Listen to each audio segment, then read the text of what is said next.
Hello and welcome back to Better Than Yesterday, a podcast brought to you by MTN Coaching. And today it is just me, it is a solo episode. I get asked on a monthly basis, and especially around this time of the year, to chat a little bit more about goal setting. Now, I am someone that, in my opinion, I've made dramatic improvements to my life every single year since becoming an adult, and it stemmed from actually having this pretty set framework for goal setting. Now, certain aspects of what I'm going to run through change from time to time. I've actually gravitated away from looking at 10, 15-year goals, and I'm much more focused on the quarter to quarter, the 3-month goals nowadays. But the overall framework and structure for how I set goals for both myself, for my entire team, me and Kirsty have even done this as a couple as well, has been quite similar across the last 5 years. And in my eyes, I've managed to make progress in all areas, from finances, health, wealth, relationships, fitness, physique. Every area of my life that I've been wanting to focus on and improve, I've managed to make some level of difference on a yearly basis. Now, as I said, this is just my framework. It's worked quite well for me across the last few years. If you want the notes and the template that I've built for this, I'll leave a Google Doc that you can copy just below in the show notes. So make sure to check that out if you actually want the structure and the framework. If you just want to listen along, I would recommend grabbing a pen and paper or an empty Google document or notes on your phone, just so that you can sort of go through some of these things that we're doing as and when we're doing them. If that helps, you can pause this episode as we go. You can complete some of the tasks and you can kind of follow it that way. Or if you would prefer, and probably what I'd recommend, I would get the document that I've created thereafter and complete the document so that you've got all that information saved, whether that's on your phone, your laptop, or your iPad or something like that. So as I said, I've got a little bit of a framework, and it's something that's worked for me across the last kind of 10, 11 years. For me, from a personal development standpoint, I first read a book called Think and Grow Rich by Napoleon Hill, and it's the first personal development book that I read. Now, if you've ever read this book, it is incredibly large, incredibly in-depth, and it's not necessarily an easy read. It was the weirdest personal development book to start with. It wasn't like an entry-level book. Equally, it's a classic for a reason. It really unlocked my mindset and beliefs surrounding making more money, but not just making more money, simply getting more from life. And that's what I've always been sort of chasing. One of our core values within MTN is simply live more. And yes, that's relating to living longer through health, fitness, physique training, things like that, but also just living more from a quality of life standpoint. I'm big on just wanting more from my life, and certainly now since having a baby, wanting more for my baby, wanting more for my family, and knowing that I can achieve that as well. And I think like the mindset and the thought process of, well, somebody else has done it. Like, that's always what I think. And sometimes when I've met people that I've held on a pedestal and I've thought were incredibly successful, I meet them and I have a conversation, and I sort of have left a lot of those conversations thinking, those people are just like me. Or if anything, I think I'm actually a little bit more intelligent than that person. That's happened quite a lot to me. So I think there's another thing as well. Intelligence always isn't linked to success in life. I know some really successful people from a financial standpoint, from a business standpoint, that I wouldn't actually have said that are that much more intelligent than me. Now, as I said, I've got a little bit of a framework, so we're going to start step by step, and we're going to go through this. I have my laptop here for some notes. Don't worry, I'm not reading this verbatim from my laptop, but I have some notes. There's quite a lot to go through today. So if you're ready, strap in, grab a pen and paper, grab your laptop, or just listen to this right now and you can refer back to the notes at a later stage. But step one when it comes to setting goals is actually auditing your current life, looking at your current life and lifestyle and seeing what areas need to be improved.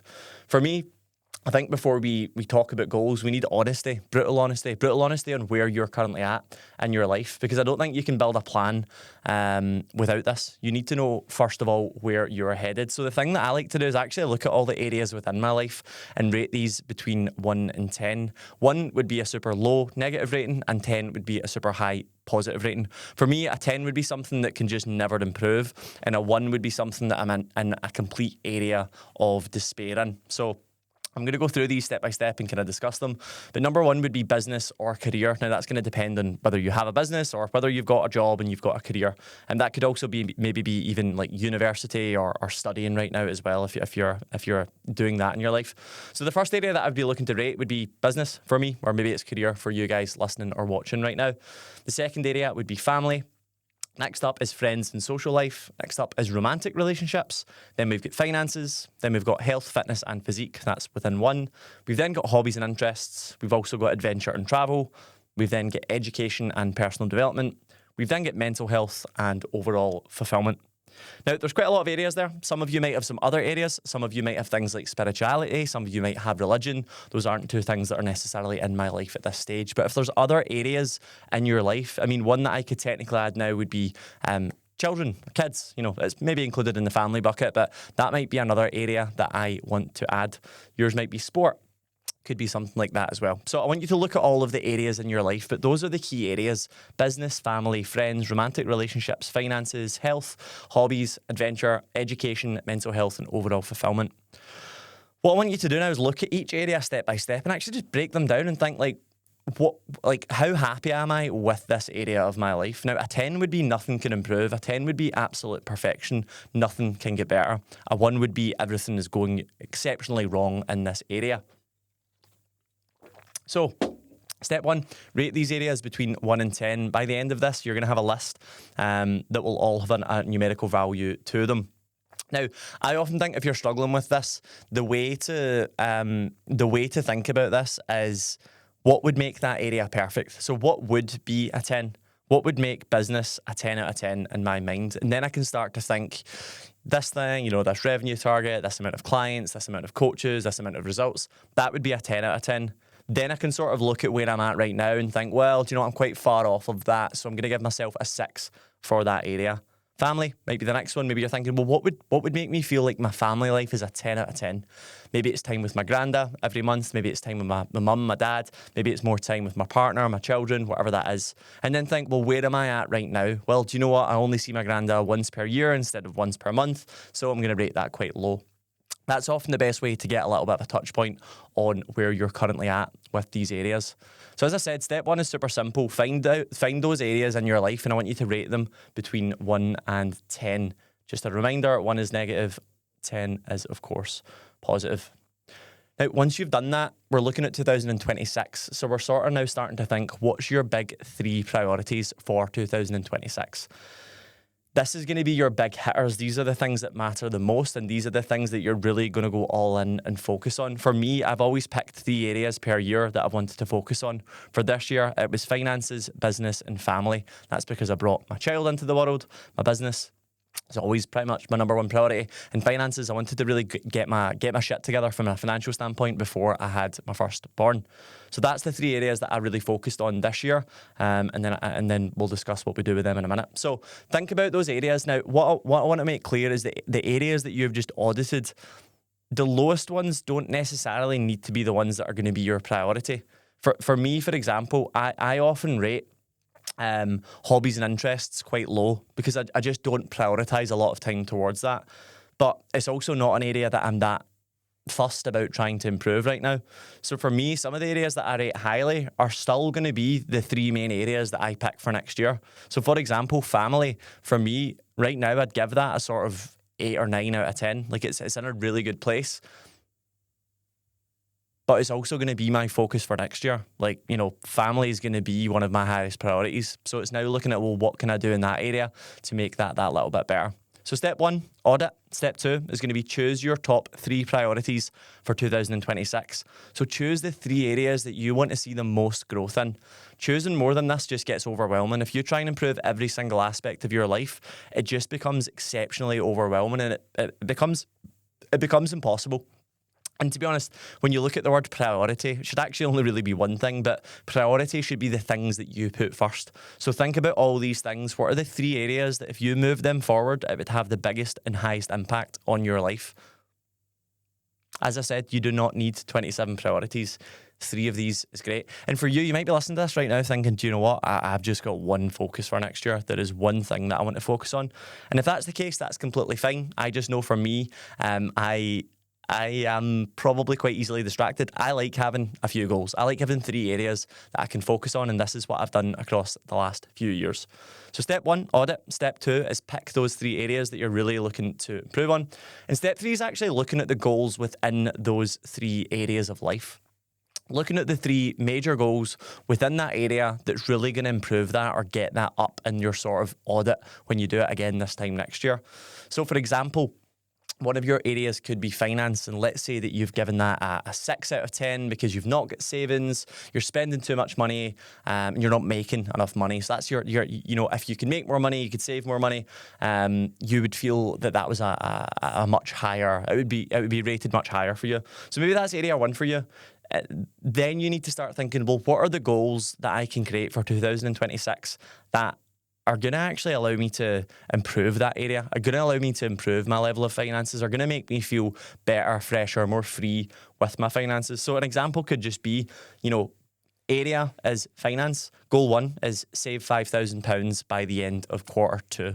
So by the end of June next year, you want to have £5,000 saved. Goal 2 could be reduce monthly spend by £200. So reduce what you're spending on overall, random nonsense, Starbucks, Netflix, whatever else. You want to reduce that by £200, which is again going to contribute massively to that first goal as well.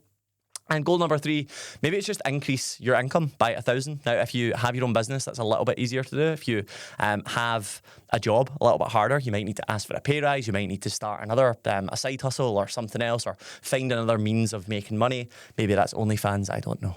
Hopefully not OnlyFans.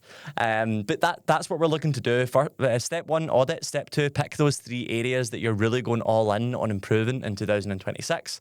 And step 3 is think about 3 goals within that area.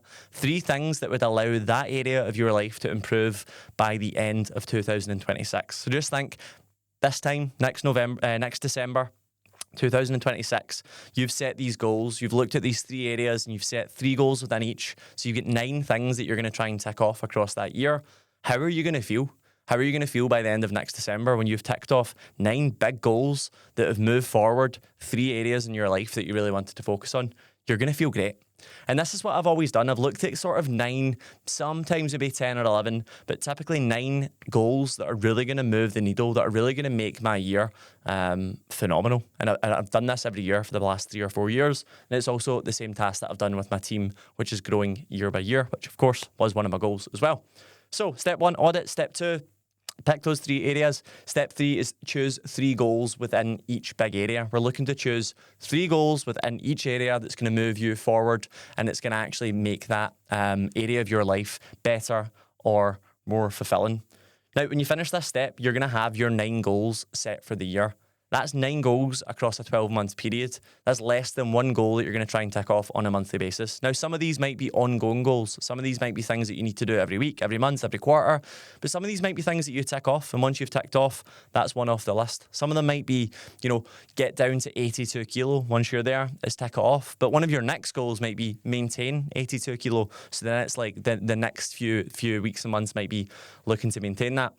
Some of these could be things like save £5,000. Well, once you've hit that, you've ticked that one off. You've now got 8 goals to try and hit. And some of these could be reduce my overall monthly spend by £100. Again, that could be something that you do on an ongoing basis. It could be something that you set a time frame for. So that's the first 3 steps covered. We've got another few to cover, but if you are keeping up so far, amazing. If you want to pause this at this point and take some notes, get to work before we move on to the next section, you can, of course, do so. Now, just a quick reminder, as I said, the document that I'm going to include is just in the show notes, whether you're listening to this on Spotify or you're watching this on YouTube. Now, let's move on to step number 4. Step number 4 is actually assigning these goals to each quarter. I find this to be the easiest and biggest change that I've made to goal setting across the last 2 years. Now, I used to just look at big yearly goals and I wouldn't really break them down into more manageable chunks, but last year specifically, with both myself and my team of coaches, we broke all of our goals down into quarters, and it actually made achievement much higher. Like, all of the coaches, and myself included, achieved a much higher quantity of our goals simply by breaking them down quarter to quarter. So at this stage, you've got your 3 key areas of improvement, and you've got your 9 key goals that you're going to aim for across 2026. The next thing to do is try and delegate these 9 steps or 9 goals towards each quarter. Now, as I said, some of these might fit into each quarter. Some of these might be, if it's track my food for 80% of the year, that's going to be a goal that actually fits and slots into each quarter. But for example, if it's save £5,000 by the end of June, that's going to fit into Q2. So by the end of Q2, you want to have achieved this thing. So you've got your areas, you've got your 9 goals. We're now going to put them in Q1, which is January till the end of March, Q2, which is April to the end of June, Q3, which is July to the end of September, and Q4, which is October to the end of December. Now, if you're feeling really ambitious and you think, do you know what, I think I can get these all done in 6 months, you can, of course, try that. You can try and get them all done in that 6-month time frame. You can then repeat this task at the end of June and then set another 9 goals for the end of December. This is what I used to do, but I found that almost all of my goals get carried forward into the next quarter. So I'm a little bit more realistic with my goal set now, even more so since having my son. Got a little bit less time in my hand. So now we want to split these into 3-month blocks. So just think, by the end of March, what would I like to have achieved? What are the goals within each area that I would like to have achieved by the end of March? We're then going to do that for the end of June, end of September, and of course the end of 2026 as well. By that stage, at the end of 2026, you should have ticked off all of these goals, which is going to have you feeling better than yesterday. Certainly better than ever. Now, not every goal should happen in January. This is something that I used to try and do. I'd set all these yearly goals, and January comes, you're full of motivation, you're ready to go, and I'd be like, I'm just going to try and tick these all off in January. All that happens is that you work extremely hard in January, you burn out, and then you have a few weeks off that actually don't benefit you. You're much better in my eyes from experience doing things a little bit slower, but doing things a little bit more consistently. I think when it comes to goal setting, it's much more about consistency than it is intensity. Now, with that being said, you're going to have periods where you are going at things from a very intense standpoint, but that's not to say your full year needs to be so intense. I have certain periods where certain goals, I go at it with a much higher level of intensity. A good example is the 12-week peak. The fat loss program that we run at MTN Coaching, often I take part in that. So for that 3-month period, I am all in on health, fitness and physique goals. But for the rest of the year, I'm a little bit more all in on other goals. So there can be certain timeframes in certain areas where you go all in one area and you sort of take the foot off the gas in other areas, and vice versa as well. So as I said, step 1, we've audited our life. Step 2, we have chosen 3 areas of improvement for 2026. Now, one thing I want to make clear on that is that it's not to say other areas of your life won't improve. They're just not the main focus points. Step 3 is, of course, selecting your 9 key goals for the year. And step 4 is going to be assigning those goals to each quarter. So by the end of Q1, you should have things that you want to achieve. Same for Q2, 3 and 4. Now, step 5 is really just looking at each goal and breaking them into much more actionable chunks. This is where things actually, I suppose, start to feel a little bit more real. This is where you can actually create tasks within the goals. And I love to just ask this really simple question. What would need to be true for this to happen? So, for example, for me to save £5,000 by the end of Q2, all I'd be looking to do is whip out my phone and think, okay, Q2 is 6 months away. 6 months is roughly 24 weeks. For me to save £5,000 across 24 weeks, I need to save about £208 per month, or I need to make an additional £208 per week, or I need to make an additional £208 per week. So it allows you to start thinking, is this actually a realistic goal for me right now? And if not, how do I make it a realistic goal? What needs to be true for this to happen? Another example might be maybe your goal is to drop 5 kilo by the end of Q1. So you need to figure out, okay, by the end of Q1, that's 3 months, 12 weeks divided by 5 kilo, 12 weeks divided by 5 is 5 kilo divided by 12 weeks is 0.4 kilo on a weekly basis. Do I think I could do that? Yes, cool. I think it's a very realistic rate of fat loss. So this section's all about getting a little bit clearer and setting some more measurable, actionable things that you can actually do to achieve it. So it's all good and well having these big goals and aspirations, but until you can break them down into manageable chunks, it becomes quite overwhelming. For me, just saving £5,000, that's a lot. Like, where do I start with that? Is it saving money? Is it making money? If it's saving money, how much do I need to save? If it's making more money, how much more money do I need to make? Is it doing a combination of both? Maybe I need to save £100 a month, but also make an additional £100. Okay, that actually now becomes a little bit easier to manage. So try and think about in this section in step 5, breaking them down into actionable chunks, getting a little bit more detailed with the numbers. One of your goals might be, I want to spend more time with my granda. Like, that's certainly something that's on my mind nowadays. For me to spend more time with my granda. Okay, my granda lives in Aberdeen, 3.5 hours away from where I live. Is it realistic for me to travel there on a monthly basis? Probably not. Is it realistically on a quarterly basis? More than likely. Okay, I'm going to visit him 4 times a year at least, and he's maybe going to visit me twice. Okay, that's going to be 6 visits in comparison to my current, maybe 2 or 3. Okay, cool, I've doubled how much I'm going to see him. Next is like, well, okay, I'm going to see him every quarter. When's that going to be? When do I put that in my diary? When do I actually mark those times out? Okay, now I need to reach out to my granda. I actually need to see when he's free, if he actually wants to spend any time with me. Maybe he doesn't. So it becomes much more actionable. Next could simply be, okay, maybe I can't visit him every month, but maybe I could phone him every 2 weeks. Great, I can do that. I'm going to put a reminder in my diary to phone him every 2 weeks. So look at the goals, look at the things in your life that you want to achieve, look at the goals that we've just spent a little bit of time thinking about, and break them down into actionable chunks, but also actionable tasks as well. All of your goals generally are built up of sub-goals and sub-tasks to get there. You might have the goal of have a better relationship with my partner. Okay, that's cool. That's a good goal, but it's not very specific. Like, how do you actually have a better relationship with my partner? Step 1 might be simply figuring out what better looks like. What would better feel like? What would a great relationship feel like? For you, maybe it's a more consistent sex life. Maybe it's more date nights. Maybe it's less time with the kids. Maybe it's more time just you and them. Maybe it's more holidays. Maybe it's more getaways. So actually being clear on what that looks like, then you can start setting the tasks in place. Then maybe it's, okay, well, I think more date nights would benefit me.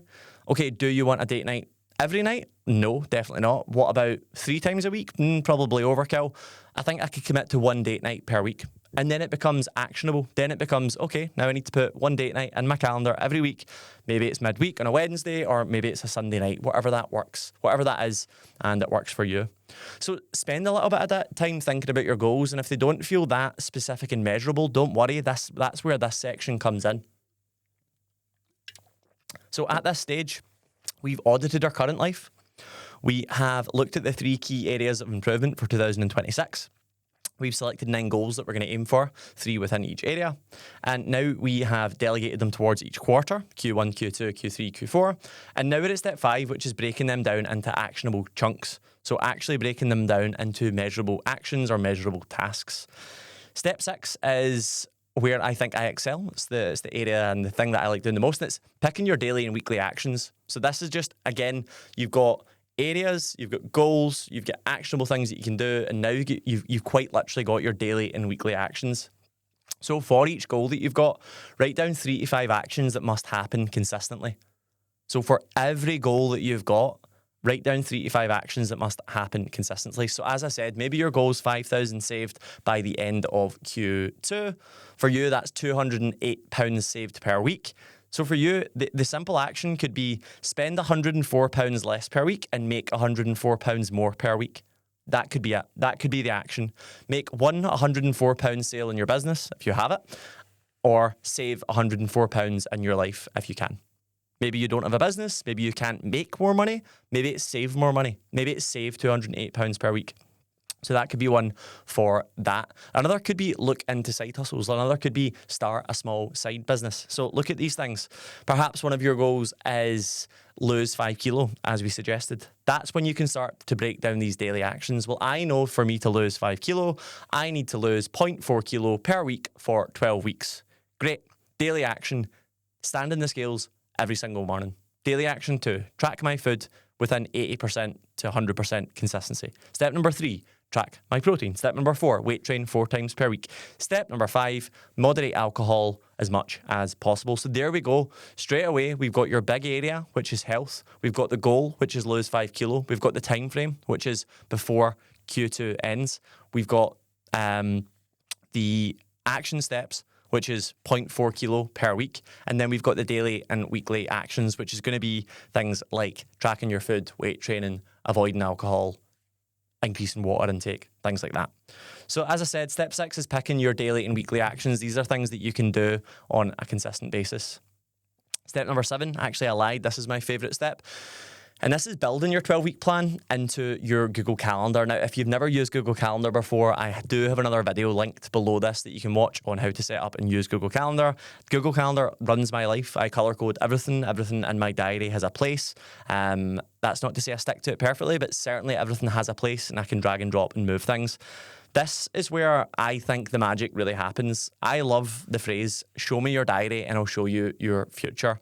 So many people have goals and aspirations, but they don't actually ever put any time aside to hit those goals and aspirations. And I think until you do that, your life will not improve. Putting goals out into the stratosphere means nothing. You need actions attached to those goals, and those actions need to go in your diary so that you know that you're ticking them off on a daily and weekly basis. Like I said, when it comes to goal setting, consistency beats intensity. And if you can actually get these actions weekly, daily, monthly in your calendar, your success rate just skyrockets. So if you take anything from today, I want you to put daily, weekly, and monthly actions in your calendar. I don't care if it's Apple Calendar, Google Calendar, you've got a calendar in your fridge. Doesn't matter what it is. Spend some time doing this. This will be the thing that gets you from point A to point B in 2026. So use Google Calendar to map out your daily, weekly, and monthly tasks. This is where you put in your daily in your calendar. 5 a.m. Take my weight this morning. Friday, look at finance budget. Did I save £104? Did I make an extra £104? If not, carry those numbers forward for the following week. This is where you put in all of these tasks. It could be simple things like meal 1, meal 2, meal 3, meal 4. You could actually put that in your Google Calendar. It could be things like the date night, like we spoke about with your partner. It could be that you want more adventure and travel in your life, so you're going to put in a monthly audit for how much money you've got put aside for holidays and adventure and going away places. Could be that you want to have more, you want to scratch the itch of hobbies and interests more. Maybe you want to play an instrument more. Maybe you want to learn a language. Until you actually put time in your diary to play guitar, play the piano, learn a new language, whatever else, it's not going to fucking happen. Like, I can guarantee it, and I can promise you that because I've set all these big lofty goals before and there was no time in my diary credited towards them. If you look at my diary right now, you could tell what my future is going to be, and that sounds quite intense, but if you looked at my diary right now, you'd quite clearly be able to see the things that I'm working towards and the things that I'm going to achieve in the next 3, 6, 9, and 12 months. That's what I want for you guys listening to this right now. Get these things in your calendar. It's not to say you can't move them. You can't not have flexibility. You can move things about as and when life happens, but you need to have them in your calendar. You need to put them in. A good example, again, is our 12-week peak program. It launches in about 10 or 12 weeks from now. And I've just put in a 4-hour work block on a Wednesday every week between now and the 12-week peak launching. When it gets to January or mid-January, there's going to be 12 hours worth of work towards the 12-week peak. Right now it's 4 hours. When it gets to January and we're heating up and we're getting closer to the time, it's going to be 12 hours per week. So you need these things in your diary. Maybe it's a date night. Maybe you want to improve your relationship with your partner. You need to put date night in your calendar. I promise that this works because I've done it. Me and Kirsty went through a period where we weren't actually, we seen each other loads, but we weren't necessarily spending a lot of time with each other. We just had a chat and we said, look, what would make this better? And we put time in our calendar for a date night. And I'll be honest, I forget that I've got it sometimes. And then on a Wednesday, it pops up 3 till 9 p.m. Family time it is now instead of date night, but family time. And I'm like, okay, cool. I can't book anything else in my calendar. This is more important than whatever else I had planned for the day or for the week. So step 7, as I said, you're now going to input the daily and weekly actionable tasks into your Google Calendar. And step 8 is actually going to be review, tweak, and improve. So step 8, what I'd like you to do right now is set a reminder in your Google Calendar at the end of every quarter. So the end of March, June, September, and December, set a reminder for you to do this goal review again and see where you're at. Because all that happens is any of the goals that you didn't achieve in the first quarter, you just carry them forward. This was me last year. This year actually, I committed to dropping 6 kilos in Q1. And I didn't get there. I dropped 4.5. And instead of going, I didn't hit my goal, all I done is move that goal to Q2. And 6 weeks later, I dropped another 1.5 kilos and I ticked off that goal for the year. So sometimes things don't happen in the timeframes that you commit to. If you're anything like me and you're overly ambitious and overly confident, you're going to set goals that you don't hit. This happens to me all the time, and people laugh at the goals that I put out there until I hit them. But they laugh for the 18 months that I'm trying to hit them, and then I hit them and they're like, fucking hell, how did he do that? I I underestimate how long my goals are going to take me all of the time, but almost all of them that I've ever set have came true. And if they've not came true, I'm pretty certain I've either changed course and I don't want that anymore, or it's just going to take longer than I had initially intended. So step 7, like I said, was building it on Google Calendar, putting in daily, weekly actionable tasks. And step 8 is actually reviewing, tweaking and improving. So put that review in your Google Calendar or in your calendar, on a reminder on your phone, whenever, but put it in your calendar for the end of Q1 to 3 and 4, so that you can actually go back and refer back to these goals and see, did I hit them? Did I not hit them? If I did hit them, great, happy days. Like, you're going to get a really strong level of accomplishment. And if you didn't, all that happens is you move them. Like, it's not the end of the world. Most of your goals, if not all of your goals, are not going to be life and death. So if it means moving them forward a little bit, moving them to next quarter, then that is completely fine. So keep that top of mind. Now, as I said, if you want the template for all this, check out the show notes or message me on Instagram, or if you've got my number, of course, please reach out there and I can send it. If you want feedback on your goals, if you want to chat through them, maybe I shouldn't offer this. I can do it for some people. If you reach out to me, I'd love to chat through some of your goals and kind of see where you're at. One thing that I love doing with my full team is looking at clarity and vision and forward planning. And in fact, this month alone, I sent all of the team a clarity and vision planning workshop, and it was basically like asking them, what do you want from life? One of the questions that I asked was, what would you achieve if failure wasn't an option? And it got a lot of them thinking. 2 of them actually cried, broke down when filling this out. That's how powerful it was, because I think when you're a child, you've got goals and aspirations, and once you've completed uni, you've got a day job, you've maybe got kids, a wife, that's your goals stopping there. A lot of people stop at that stage and they don't realise that you can get so much more out of life, providing that you want more out of life. And I think a lot of people get stuck in that victim mindset of, I will never have this and I will never achieve this.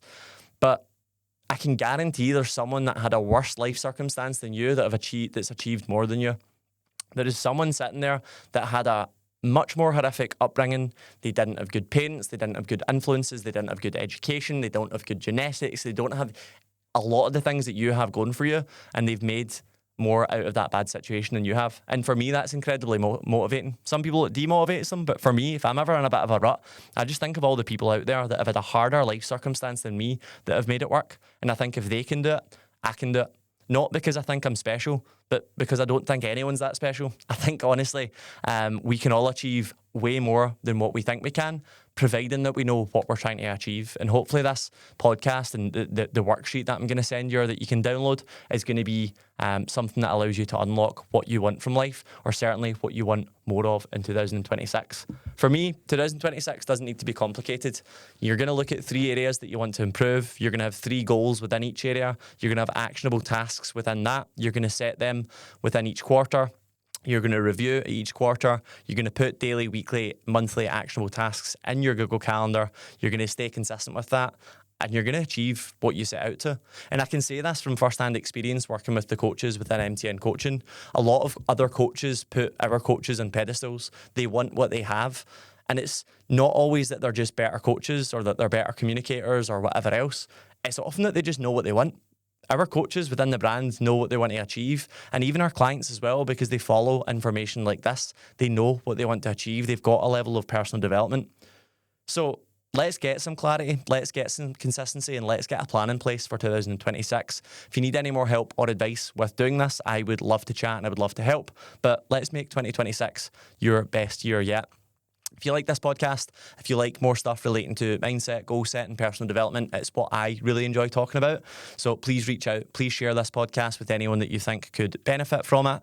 Download the worksheet, download the template, fill it in. We'd love to hear from you as well. What are some of your goals for 2026? How are you going to achieve them? Do you know what those daily, weekly, and actionable tasks are? So like I said, share this with your friends. Please like the post, comment, share, and I'll see you on the next episode. Cheers.